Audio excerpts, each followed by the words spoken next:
దేశంలో ఉన్నటువంటి ప్రజలు చాలా మంది తెలియనోళ్ళు ఏమనుకుంటారంటే యుద్ధం నడవాలంటే ఇవాళ యుద్ధం నడవడం వల్ల కొన్ని పరిస్థితులు చాలా డిఫరెంట్గా మారుతాయి.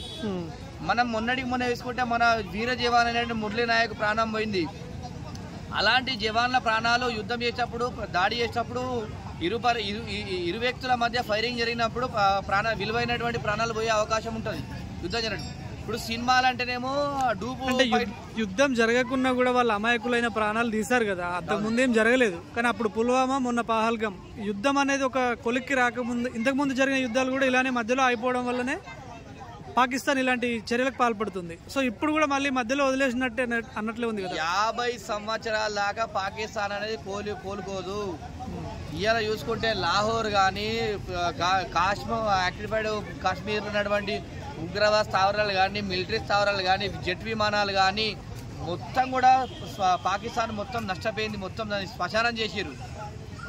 వాళ్ళకు ఒక 50 సంవత్సరాలుగా దేశం కోలుకునే విధంగా చేసింది వీళ్ళు ఇండియన్ గవర్నమెంట్. కాబట్టి కంపల్సరీ వీళ్ళు యుద్ధ వాతావరణం అంటే ఎందుకంటే ప్రాణాలు అనేది చాలా మంది అక్కడి పౌరులు వీడియోస్ పెడుతున్నారు. మీరు కరాచీ నాశనం చేసినామన్నారు, కరాచీ దగ్గరనే ఉన్నా, నేను కరాచీలోనే ఉన్నా, ఇక్కడ ఏం జరగలేదని. అంటే ఇండియా ఫేక్ ప్రచారం చేస్తుంది, పాకిస్తాన్కి పెద్దగా ఏం డ్యామేజ్ లేదన్నట్టు అక్కడ నుంచి సోషల్ మీడియాలో వైరల్ అవుతుంది.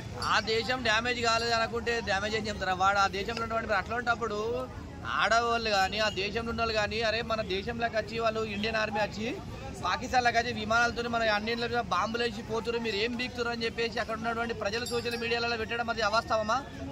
మాకు అయ్యలో ఉన్నటువంటి ఒక ఎంపీ సభ్యులు ఇద్దరు, ఒక ఆడామే ఎంపీ సభ్యులు ఏడ్చిరు, యుద్ధం ఆపేరు, యుద్ధం చేయకూరు, ఇక్కడ దేశంలో నుండి ప్రజలకు అనేక మంది ఇబ్బంది అవుతుంది, అందరు చనిపోతున్నారు అని చెప్పేసి వాళ్ళు ఏడ్చిరు. అదే అబద్ధమా? ఒక ఎంపీలు ఏడ్చిరు అంటే ఆ దేశంలో పరిస్థితి ఏదైనా దేశమైన పరిస్థితి ఉంది. ఇలా మాట్లాడేవాడు 100 మాట్లాడతారండి. ఇలా ప్రాణాలు ఎవరైనా ప్రాణం వేయాలా? ఇలా మన దగ్గర ఉండి అక్కిగుండి మాట్లాడేవాళ్ళు 100 మంది మాట్లాడతారు తప్ప సైన్యం అక్కడ ఉండి బార్డర్లో ఉండి యుద్ధం చేసేందుకు బాధ ఏంటో తెలుస్తుంది. అక్కడ ఉన్నటువంటి పరిణామాలు ఒక కుటుంబంలో ఒక వ్యక్తిని కోల్పోతే వాళ్ళ కుటుంబ పరిస్థితి ఏ విధంగా ఉంటుంది, దేశంలో ఉన్నటువంటి పౌరులందరినీ కోల్పోతే ఇండియన్ ఆర్మీ వ్యవస్థ ఎట్లుంటుంది దాన్ని దృష్టిలో పెట్టుకోవాలి. సినిమా కాదు, ఎప్పటికప్పుడు పడితే పోయి కొట్లాడదాం చేద్దామంటే అది కాదు. నిజ జీవితంలో ఉన్నటువంటి యుద్ధాలు వేరు. మోడీ ఒక కుటుంబ పెద్దగా ఆలోచించి నిర్ణయం తీసుకుని అనుకోవచ్చు. అయితే 100% మోడీ గారు తీసుకున్నటువంటి నిర్ణయం చాలా మంచి నిర్ణయం. ఎందుకంటే దేశంలో ఉన్నటువంటి ప్రతి ఒక్కరిని చూడాల్సిన బాధ్యత ఉంది, దేశం ఆర్థిక వ్యవస్థ చూడాల్సిన బాధ్యత ఉంది. మనం ఎప్పుడు కొట్లాడుకుంటే పోతే మన దేశం ఆర్థిక వ్యవస్థ ఏమవుతుంది?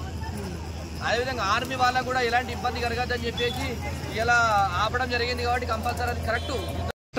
ట్రంప్ చెప్పినట్టు మోడీ విన్నాడు, భారతీయులు అనుకుంది ఒకటి, మోడీ చేస్తుంది ఒకటి, ఇది ఎంతవరకు కరెక్ట్ అన్నట్టు విమర్శలు వస్తున్నాయి. దాన్ని ఎట్లా చూడొచ్చు బ్రో? చిన్న కొట్లాటలు పెట్టుకుంటేనే ఇలా మన ఇంటి పక్క పోండో ఇలా మనము ఇంటి వాళ్ళం కొట్లాడుకున్నా వాళ్ళతో కొట్లాడుకుంటా వాడల పెద్ద మనిషి వచ్చి అరే బిడ్డ మీరు ఇట్లా కొట్లాడుకోకరా మంచిగా ఉండని పెద్ద మనిషి అని వహిస్తారు. ఇలా మనము శత్రు దేశమైనటువంటి పాకిస్తాన్తో మనం ఎట్లా సంప్రదింపులు చేస్తామండి? శత్రు దేశంతో చెయ్యలేము. కాబట్టి అక్కడ ఉన్నటువంటి ఏదో ఒక దేశానికి సంబంధించినటువంటి ఒక వ్యక్తి కావాలి. కాబట్టి ఈ పాకిస్తాన్ వాళ్ళే పోయి ముందుగా ట్రంప్ను సంప్రదించడం వల్లే వాళ్ళు మాట్లాడడం వల్ల సరే పెద్ద మనిషి చెప్పింది కదా, ట్రంప్ చెప్పింది కదా, ఒక దేశం చెప్పింది కదా, మనం ఆ దేశం మాట గౌరవించాలి, స్నేహపూరితంగా ఉన్నాం కదా అని చెప్పేసి వారి మాట గౌరవించి యుద్ధం ఆపేసారు తప్ప ట్రంప్కు పోయో ఇలా ప్రపంచంలో గుర్తుపెట్టుకొని నరేంద్ర మోడీ అంత గొప్పోడు ప్రపంచంలో ఎవరు లేరు. ఇలా ప్రపంచం మొత్తం నరేంద్ర మోడీ వైపు చూస్తుంది. ఇలా అన్ని దేశాలు కూడా అన్ని కంట్రీలు కూడా మొత్తం నరేంద్ర మోడీ వైపు చూస్తున్నాయి. కాబట్టి దేశం ఇలా మంచిగా ఉండాలి, దేశంలో నుండి పౌరులకు ఎలాంటి ఇబ్బంది కలగద్దు, దేశం ఆర్థికవేత్త బాగుండాలి, బార్డర్లో ఉన్నటువంటి సైనికులకు విలువైన ప్రాణాలు కోల్పోవద్దు, అన్ని విధాలుగా మంచిగా ఉండాలని చెప్పేసి గవర్నమెంట్ ఆలోచించింది తప్ప సినిమాలో ఫైట్ చేసినట్టు నేను చేస్తా, సినిమాలో డూ ఫైట్ చేసినట్టు మనము మొత్తం ఎట్ టైం నడవాలంటే దేశ ఆర్థిక వ్యవస్థ ఇబ్బంది అయితే దేశం మొత్తం నాశనం అవుతుంది తప్ప ఇలాంటి మంచి ప్రయోజనం జరగదు. కాబట్టి నరేంద్ర మోడీ గారు దేశం కోసం ఆలోచించి, ఇండియన్ ఆర్మీ కోసం ఆలోచించి, అన్ని విధాలు ఆలోచించి, ఆర్థిక వ్యవస్థ కోసం ఆలోచించి నిర్ణయం తీసుకున్నాడు. చాలా మంచిది. ఆయన కూడా నిర్ణయం తీసుకున్నాడు. ఏమన్నాడు నరేంద్ర మోడీ గారు?